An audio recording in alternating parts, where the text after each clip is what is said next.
आइए कथा में प्रवेश करते हैं। हम लोग 15वें अध्याय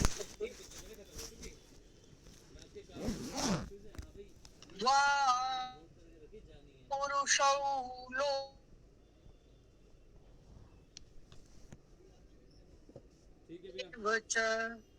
चर सर्वाणि भूतानि कूटस्थो क्षर उच्यते। अब प्रभु क्षर और अक्षर के बारे में बता रहे हैं और कहते हैं द्वाविमौ, संसार में दो ही तरह के तो प्राणी हैं, एक नाशवान और एक अविनाशी। और नाश, एक गिलास पानी दे दें। नाशवान और अविनाशी दो ही तरह के प्राणी हैं।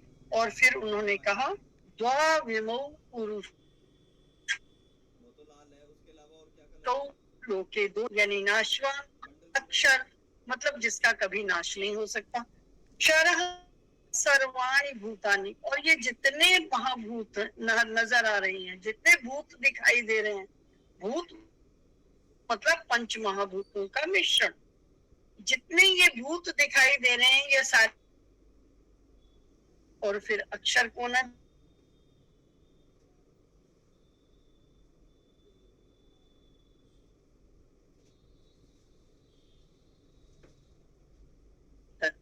यानी परमात्मा, आत्मा, वही चेतन है, वही अक्षर है। और जब वो अक्षर है तो उसका कभी क्षय नहीं होगा, नाश नहीं होगा, अभाव नहीं होगा, उसकी सत्ता हमेशा रहे।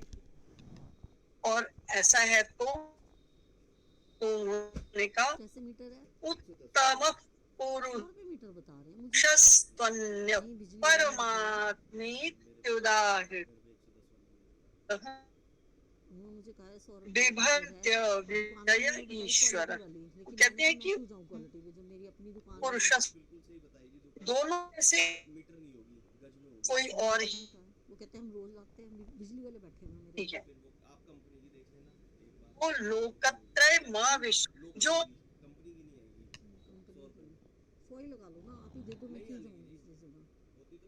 ऐसा जो कहा गया वो परमात्मा।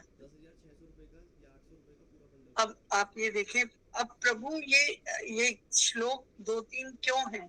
इस अध्याय का नाम है पुरुषोत्तम विभाग योग कि तो फिर अब पुरुषोत्तम कौन हुआ ये बताने की और इसी तरह के भाव को दिखाने के लिए ये कहा गया कि उत्तमः पुरुषस्त्वन्य, कि उत्तम पुरुष तो कोई और ही है। दो तरह के लोग बताए, एक क्षर एक अक्षर। फिर उन्होंने कहा क्षर वो है जो ये भूत है, अक्षर कौन है जो अंदर चिति रूप में है। तो फिर लेकिन उसके बाद भी उन्होंने कहा उत्तम पुरुष कोई और ही है, इस दोनों के अतिरिक्त भी कुछ है। तो कौन है? उसको कहा गया परमात्मा इति उदाहृता, उसको परमात्मा नाम से कहा गया, उस परमात्मा कहा गया जो इस क्षर और अक्षर से भी उत्तम है। वो क्या है? यो लोकत्रयमाविश्य विभर्त्यव्य ईश्वर। वो कहते हैं कि जो तीनों लोकों में प्रवेश करके, जो तीनों लोकों में रहकर तीनों लोकों का भरण पोषण करता है और अविनाशी है, परमात्मा है, इस प्रकार कहा गया। क्षर और अक्षर से परे वो परम आत्मा है। और फिर उसी के लिए कहा गया यस्मात् क्षरमति तो हम अक्षरादपि चोत्तमः अतोस्मि लोके वेदे च प्रथितः पुरुषोत्तमः। उस पुरुषोत्तम की व्याख्या देखो, वो कहते हैं क्योंकि मैं नाशवान और जड़ वर्ग से तो बिल्कुल परे हूँ, यानी क्षर वाली कैटेगरी में तो मैं आता ही नहीं, मेरा क्षरण हो नहीं सकता।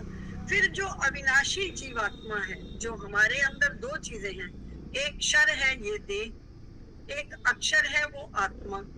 अब वो कहते हैं कि उन दोनों से परे मैं हूँ, पर परे हूँ और उससे मैं उत्तम भी हूँ। किससे? अक्षर से। क्षर वाली कैटेगरी में मैं नहीं आता, बात खत्म हो गई। अब बचे अक्षर, तो कहते हैं मैं उस कैटेगरी में तो आता हूँ, मतलब उस तरह का ही कुछ है, लेकिन मैं उससे फर्क हूँ, उससे भी उत्तम हूँ। यस्माक्षरमति, तो हम अक्षरादपि उत्तम, उस अक्षर से भी मैं उत्तम हूँ और बढ़िया हूँ। फिर अतोस्मि लोके वेदे जब प्रथित पुरुषोत्तम, इसलिए इस सार में और इस लोक में, इस और वेदों में मुझे मुझे पुरुषोत्तम नाम से जाना जाता है। वेद यानी जानना, तो किस नाम से? पुरुषोत्तम। उन्होंने कहा अतोस्मि लोके वेदे च प्रथित पुरुषोत्तम, इसीलिए मुझे पुरुषोत्तम नाम से कहा। और वो पुरुषोत्तम कौन है? प्रभु स्वयं।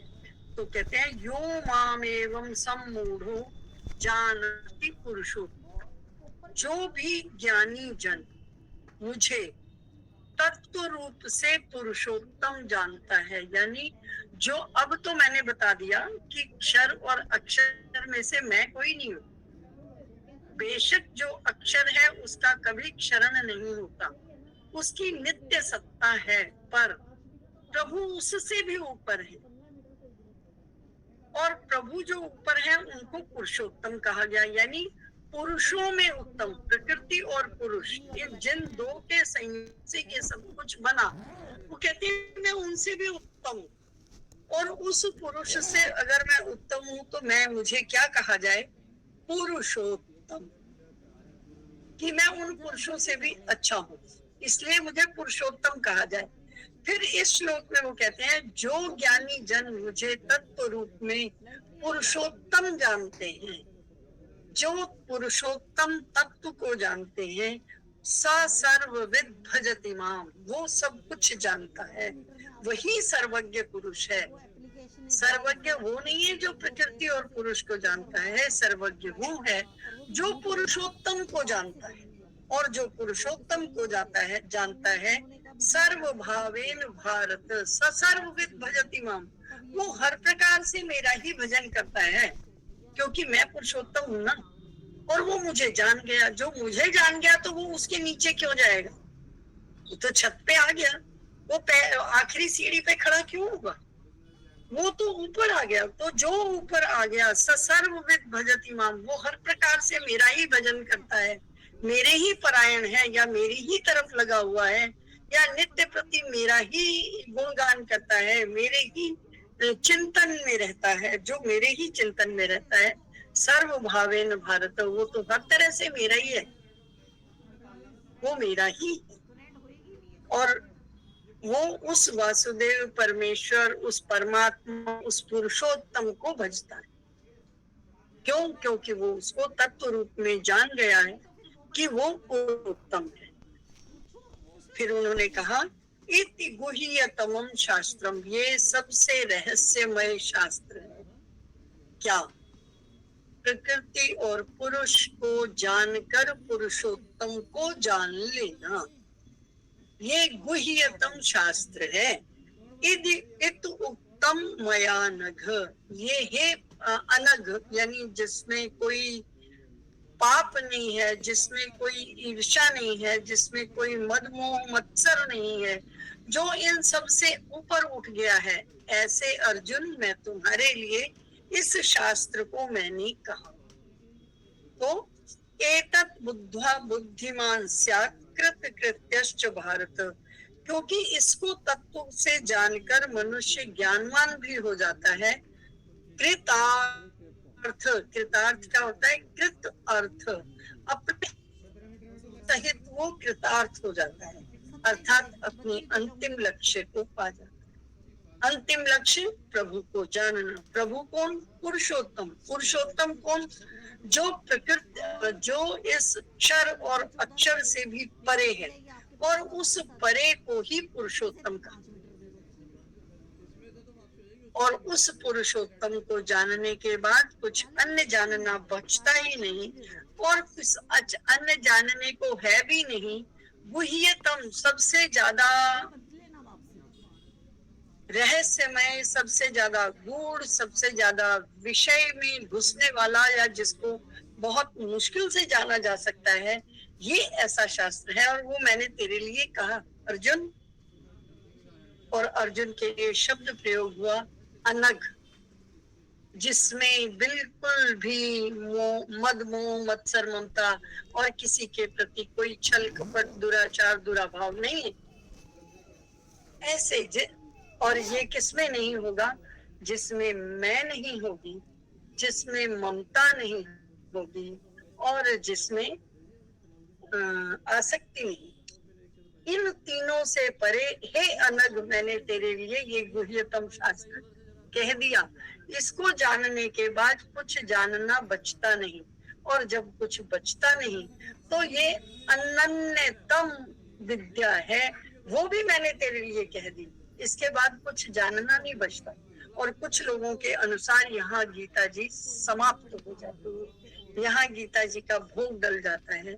इसके बाद जो 16-17 अध्याय हैं ये इसके परिशिष्ट हैं, और 18वां अध्याय पूरी गीता का सारांश है या उपसंहार है, जिसको कहते हैं हम लोग, और हम अपनी भाषा में कहते हैं सारांश। हम जब कोई क्वेश्चन लिखते हैं तो हम क्या करते हैं?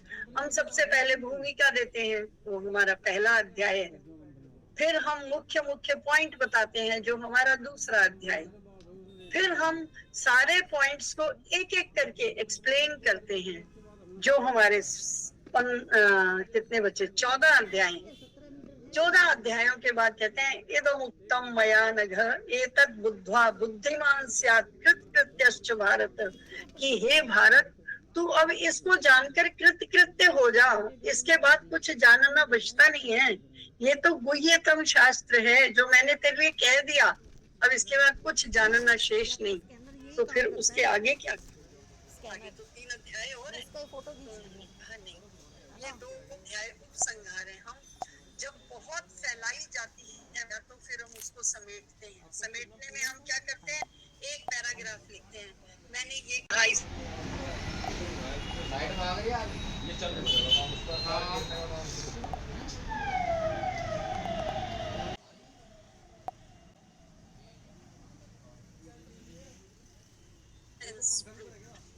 कि लो मैंने साबित कर दिया जो मैं साबित करने चला। हम शुरू होते हैं, मान लो A=0, बस वहीं से हमारी थ्योरम शुरू होती है। और वहीं से हम शुरू हुए थे मैं, कि इस कुरुक्षेत्र के मैदान में मेरे बच्चे क्या कर रहे हैं और पांडु के बच्चे क्या कर रहे हैं। यहाँ से हम शुरू हुए और हम कहाँ तक आए? पुरुषोत्तम तक आए, कि इसमें पुरुषोत्तम कौन है, वो परमात्मा कौन है जिसको हम पाना चाहते हैं। वो परमात्मा कौन है जिस तक हमारी पहुंच नहीं है और हमने वहां पहुंचना है। क्यों हम बार बार को इसी बात को शंकराचार्य जी ने कहा है, को हम, मैं कौन हूँ, कस तुम कौन है ना, यही वाली बात कि मेरे पुत्र और पांडु के पुत्र क्या कर रहे हैं। को हम कस्तम पुत्रायातः, तुम कहाँ से आए हो? मैं कौन हूँ, तुम कौन हो, कहाँ से आए हो? को तब जननी को तब ताता, तुम्हारी माँ कौन है, तुम्हारे पिता कौन है? को तब जननी को तब ताता। और फिर अंत में वो कहते हैं भज गोविंदम, भज गोविंदम, गोविंदम भज मूढ़मते। और उनके पूरे उसका निचोड़ निकला कि गोविंद को भजो भाई। मैं तू ये पुनरपि जननम पुनरपि मरणम पुनरपि जठरे शयनम, कि फिर से आना, फिर से पैदा होना, फिर से माता के गर्भ में रहना, फिर उसमें से बाहर आ जाना, फिर कुछ कर्म करना और वापस से उसी गर्भ में आ जाना। कब तक? अगर इस होना है। और इसके बीच की चीजों का विस्तार करते हुए वो कहते हैं वृद्धो याति गृहीत्वा चुंडम। उन्होंने इस जब संसार का वर्णन किया है तो उसमें उन्होंने कहा है कि जब वो बूढ़ा हो जाता है, वृद्धो याति गृहीत्वा दंडम, अपने हाथ में एक डंडा ले लेता है, खुद से चल भी नहीं पाता, और अंगम गलितम फलितम मुंडम दशन विहीनम जातम कुंडम, कि अंग गल गए हैं, कुछ हिल रहा है, कुछ लटक गया है, वो जो खिंचाव था चेहरे में वो रह नहीं गया है, सिर सफेद हो गया है, दांत रहे नहीं, मुंह में आत नहीं, मुंह में दांत नहीं, पेट में आत नहीं, कुछ पचता भी नहीं, हाथ में डंडा है, फिर भी तदपि न मुंचत्याशा पिंडम, उसके बाद भी अपनी आशाओं का कहीं पर भी छोड़ नहीं रहा है, उसकी आशाएं समाप्त नहीं हो रही। जिस बात को यहाँ कहा गया, मैं ममता आसक्ति, तदपि न मुंचत्याशा पिंडम, तभी भी उसकी आशाओं की जो गठरी है वो समाप्त ही नहीं हो रही है। और घर के लिए उनके कोपी न पृच्छति वार्ता गेहे, कि घर में कोई उसकी बात नहीं पूछ रहा है, क्यों? अगली पीढ़ी आ गई है, जैसे तुमने संसार बसाया था अब तुम्हारे बच्चे ने बसा लिया है, तो वहां तुम्हारी जगह कहाँ है?